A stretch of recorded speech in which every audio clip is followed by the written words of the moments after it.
राम राम जी सब ने, जय माता दी। तो भाई स्वागत है आपका अगली वीडियो में। मैं अपनी आप बीती घटना वैष्णो देवी माँ धाम की बता रही हूँ। तो आगे आगे चलते भाई पहुँच गए थे हम माँ के दर पे। देखो भाई माँ के दर पे जा चुकी थी मैं, लेकिन ये भी नहीं पता था कहाँ से एंट्री करनी, कहाँ से क्या करना है, कुछ नहीं पता। और ऊपर तो बहुत ठंड हो गई थी, सब शॉल जर्सी निकाल रहे थे और मैं हमारे घर वाले की मैं ले रही थी शॉल जर्सी सब कुछ।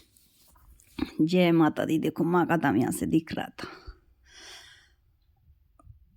ऐसे लग रहा था ये आ गया ये आ गया, लेकिन चलती गई फिर चलते गए चलते गए बहुत दूर था माँ का भवन, बहुत ही दूर था। तो भाई चलते गए मन में एक उम्मीद थी एक बार अपने घर वाले से मिल जाऊं। हमारे घर वाले भी सोचते रहे थे बाकी तो दिख जा मिल जा।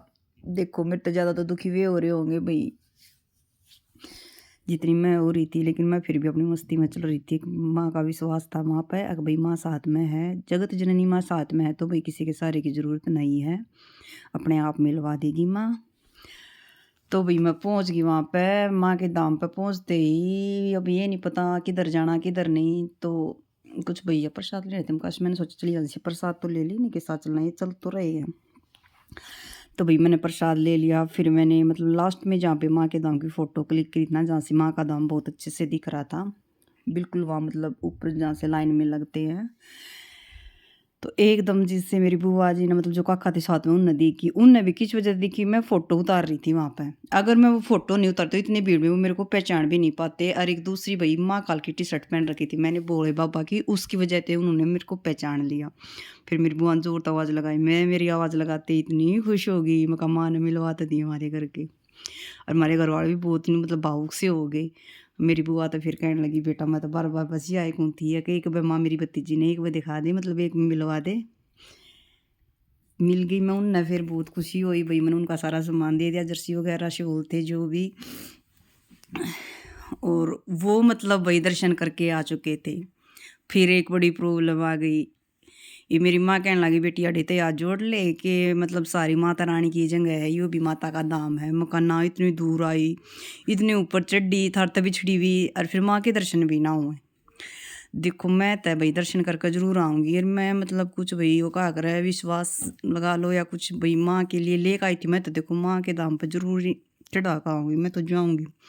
फिर मेरा भैया बोला भाई कुछ ना लेने जाते, लेने कदे मतलब कुछ भी अंदर लेके नहीं जाने देते, सब कुछ चाड़ा लोग का रूम बना रखा है, फ़ोन वगैरह सब कुछ यहीं जमा होगा। मैं कहा फ़ोन थम ले लो, लेकिन बाकी मैंने जो कुछ लेकर आ रही हूँ माँ के इधर पे जरूर देकर मतलब प्यार के वास्ते जो लेकर मैंने जाना अंदर तो जरूर जाऊंगी मैं। बोला इतनी लंबी भीड़ है सुबह तक तेरा, मतलब इतनी लंबी लाइन लगी थी वहाँ पे, सच थी एक भी सुबह नंबर आएगा तेरा, पूरा दिन यहाँ खड़ी रही है, पूरी रात यहाँ खड़ी रही है, सुबह नंबर आओगा। और हम इतना वेट नहीं कराते, तो यही तो हाथ जोड़ ले हम दर्शन कराए। मैं कहा हम दर्शन कराए, तब मैंने उन तो बैग भी दे दिया, अपना फ़ोन भी दे दिया, सब कुछ देने के बाद फिर मैं मतलब मैं कहा तुम ले जाऊँ, मैं अपने आप आ जाऊँगी, मैं कोई छोटी बच्ची नहीं हूँ भाई। 33-35 साल का जो बच्चा उसका है वो छोटा नहीं रहता।